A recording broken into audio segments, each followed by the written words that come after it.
అందరికీ నమస్కారం. అన్ని వీడియోలు చూసినా చూడకపోయినా ఈ వీడియో మాత్రం చూసి మీకు తెలిసిన వాళ్ళకి షేర్ చేయండి. మీ వంతు కొన్ని కుటుంబాలకు భరోసా అవుతుందని ఈ చిన్న వీడియో మీ ముందు పెడుతున్నాను. రాత్రికి రాత్రే మహానగరం మహాసముద్రమే వచ్చినంత పనైంది. ఆకాశం కన్నీరులా కురిసిన వర్షం, కానీ అది భూమి మీద ఒక శాపంలా మారింది. అంటే వర్షం కురిస్తే రైతులకు ఆనందం అనిపిస్తుంది, కానీ నగరంలో నివసిస్తున్న ప్రజలకు మాత్రం ఇది ఒక శాపంగానే మారింది. ఇది బెంగళూరు కాదు, ముంబై కాదు, సముద్ర ప్రాంతంలో ఉన్న ప్రదేశం అస్సలు కాదు. ఇది మన భాగ్యనగరమే, హైదరాబాద్. వినడానికి కొత్తగా అనిపించిన పరిస్థితులను అనుగుణంగా ప్రజలకు బాధలు తెలుస్తున్నాయి. వర్షం వస్తే వాతావరణం చల్లబడాలి, కానీ మన నగరంలో వర్షం అంటేనే భయం. ఎందుకంటే ఇది వర్షం కాదు, వరదగా మారిపోయే వాస్తవం. ఒక్క గంట వానకే రోడ్లన్నీ నదులైపోతున్నాయంటే ప్రభుత్వ యంత్రాంగం ఎంత నిర్లక్ష్యంగా ఉందో ఈ వీడియోని చూస్తే మీకే అర్థమవుతుంది. ఇది సికింద్రాబాద్, అమీర్పేట్, ఎల్బీ నగర్, మలక్పేట్, ఇక్కడ కొన్ని ఏరియాలో ఎక్కడ చూసినా వరద నీరే. ఒక పేదవాడు తన పట్టకూటు కోసం పల్లెల నుంచి ఈ హైదరాబాద్కి బయలుదేరుతాడు. ఇంకో తల్లి తమ బిడ్డను డాక్టర్ దగ్గరికి తీసుకెళ్ళాలి అనుకుంటుంది. 3 కాళ్ళతో నడిచే ముసలవ్వ మాత్ర లేనిదే పడుకోను అంటుంది. ఇలాంటి నీటి ప్రవాహంలో ఎలా బయటికి అడుగు పెట్టాలి? ఏ క్షణంలో ఏదైనా జరగచ్చు. ఇక్కడ మనం చూస్తున్న పరిస్థితి అయితే చాలా దారుణంగా ఉంది. బయటికి వెళ్ళే సిచ్యువేషన్ కూడా లేవు. బండ్లన్నీ ఇక్కడే ఆగిపోయాయి. కొన్ని బండ్లు అయితే కొట్టుకుపోతున్నాయి. అలాగే ఇంట్లో ఉన్న సామాన్లు కూడా అలాగే బయట అంటే నదిలో కొట్టుకుపోయినట్టు చిన్న ప్రవాహానికి అలా కొట్టుకుపోతున్నాయి. ఇప్పుడైతే రోడ్డు అయితే చాలా బ్లాక్ అయిపోయినాయి. ఈ ఏరియా పరిస్థితి ఏంటో ఒక్కసారి ఆలోచిస్తే, ఇదే పరిస్థితుల్లో మనం ఉంటే ఎలా ఉంటుందో ఒక్కసారి ఊహించుకుంటేనే చాలా భయంగా ఉంది.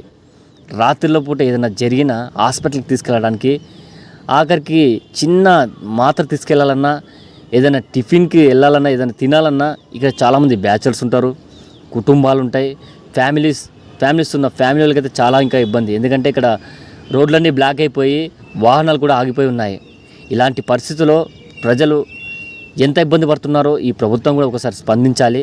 అంటే వీలైనంత మీకు తోచినంత హెల్ప్ చేస్తారని ఈ వీడియో చూసిన ప్రతి ఒక్కరూ, అంటే ప్రభుత్వం ఎవరో ఒకరు దీన్ని పట్టించుకొని కొంచెం దీనికి పరిష్కారం చూస్తారని ఎందుకు చెప్తున్నాను అంటే, కొన్ని సిచ్యువేషన్ మన చేతులు ఉండవు. ఏదైనా చిన్న ప్రమాదం జరిగినా, అంటే ఒక గర్భవతికి పురిటి నొప్పులు వచ్చినా అంబులెన్స్ అందక వాళ్ళ జీవితాలు కూడా ఏదో ఒక ఇన్సిడెంట్ జరిగి ఏదైనా జరగవచ్చు అనే చిన్న బాధ. అలాగే ఒక ముసలి వాళ్ళు తన మెడిసిన్ కోసం బయటికి వెళ్తే అక్కడ ప్రవాహానికి నీటిలో జారి పడతానన్న చిన్న భయం. ఎందుకంటే కళ్ళ ముందు చూశాను, ఇప్పటికీ కొన్ని వాహనాలు అయితే అక్కడ కొట్టుకుపోయాయి. ఇక్కడ ప్రజలైతే ఎవరింటికి వాళ్ళు వెళ్ళడానికి చాలా ఇబ్బందిగా ఉండి ఒక సైడ్, అంటే ఒక ప్రదేశంలో చేరుకొని అది ప్రవాహం తగ్గినంత దాకా అది గంట పడుతుందా, 2 గంటలు పడుతుందా వేచి చూడాల్సి వస్తుంది. ఇది ఇలాగే ఉంటే చిన్నపిల్లలకు కూడా చాలా ఇబ్బంది అవుతుంది. ఎక్కడైనా హోల్ హౌస్ ఉన్నా దాంట్లో పడే అవకాశం ఉంటుంది. తమ కుటుంబాల కోసం శ్రమించే ఒక ఉద్యోగంకు వెళ్ళలేని పరిస్థితి కూడా రావచ్చు.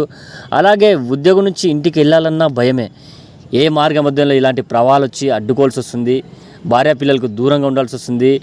ఆ రాత్రికి రాత్రి ఎక్కడ ఉండిపోవాలో, ఎక్కడ ఉండాలో, ఎక్కడ వెయిట్ చేయాలో దిక్కు తోచిన స్థితిలో ఉంటారు. ఇప్పుడైతే మనం ఒక కాలనీలు అయితే చూస్తున్నాము. ఇక్కడ కాలనీ లోపల కూడా ఎంట్రీ అయ్యి బండ్లు కూడా చెడిపోయే ప్రమాదం ఉంటుంది. అకస్మాత్తుగా ఏది జరిగినా, వాహనాలు రిపేర్ వచ్చినా హాస్పిటల్కి వెళ్ళాలంటే చాలా ఇబ్బందే. ఇలాంటి పరిస్థితిలో ఎవరు ఏమి చేయలేని స్థితి. ఇది కేవలం ఎవరొకరు పట్టించుకొని పై అధికారుల నుంచి ఒక పరిష్కారం దొరుకుతుందని కోరుకుంటున్నా.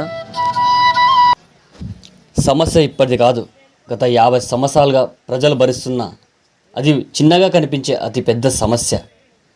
ప్రతి సమస్యకు పరిష్కారం ఉంటుంది, కానీ సమస్యను గుర్తించడమే గొప్ప నాయకత్వ లక్షణం. పార్టీలతో సంబంధం లేకుండా ప్రజల కష్టాలను తెలుసుకొని ప్రజల్లోకి వచ్చి ప్రజల కష్టాలను పరిష్కారం చేయడమే నాయకత్వ లక్షణం. ఒక్క ప్రాణం పోవడం కూడా తమ ఓటు తల వంచే బాధగా భావించే నాయకులు కావాలి. పథకాల పేర్లతో కాదు, పనిలో పరిపూర్ణత చూపే నాయకుడు మన మధ్యలో ఎవరో ఒకరు ఈ సమస్యను పరిష్కరించాలని, దానికి ఆ దేవుడు మీకు అండగా ఉండి ప్రజల మధ్యలో ఉండి అందరి హృదయాలను గెలుచుకోవాలని నా యొక్క కోరిక. దయచేసి ఈ వీడియో చూసిన తర్వాతైనా సరే మీరు అర్థం చేసుకొని వీలైనంత త్వరగా పరిష్కారాన్ని పరిష్కరిస్తారని భావిస్తూ ఈ వీడియో మీ ముందుంచుతున్నాను. జై హింద్.